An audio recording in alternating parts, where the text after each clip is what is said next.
Hello বন্ধুরা, এই দেখেন অনেক রোদ পড়েছে আজকে, বুঝছেন। আমি তো বাহিরে যাচ্ছি পেয়ারা আনার জন্য। তো পেয়ারা ভর্তা করব। একটু পেয়ারা খেতে ইচ্ছা করলো, তো দোকানে যাচ্ছি পেয়ারা খেতে। দেখি পেয়ারা পাই কিনা। তো বন্ধুরা, কোথাও পেয়ারা পাচ্ছিলাম না, অনেক খোঁজাখুঁজি করলাম।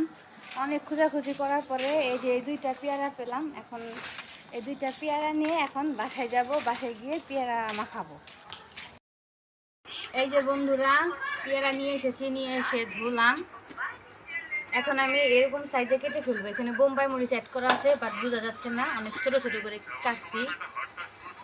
এগুলো সব একভাবে কেটে নিব। বন্ধুরা, এই যে লবণ দিয়ে দিলাম, এখন লবণ দিয়ে মাখাবো। আজকে আমি বানাচ্ছি, এখানে বোম্বাই মরিচ অ্যাড করা আছে। তো এই যে তেঁতুলের গুঁড়ি এই দুইটা নিব।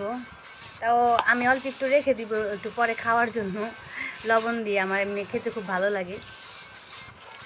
তো এই যে এখন তেঁতুল নিলাম।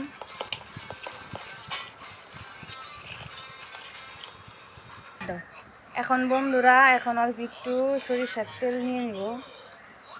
তো সরিষার তেল দিলে একটু ফ্লেভার আসে।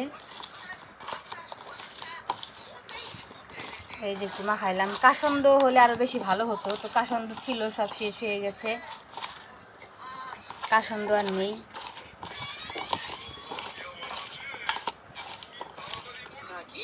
তো বন্ধুরা, এবার ধইনা পাতা নেই, কোনো কিচ্ছু নেই। এটা হচ্ছে আমার লাস্ট ফিনিশিং, এই যে পেয়ারা মাখানোর।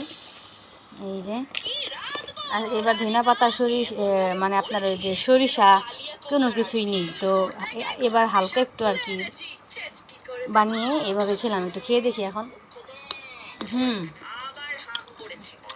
খুব ভালো লাগছে খেতে, খুব ভালো হয়েছে বন্ধুরা।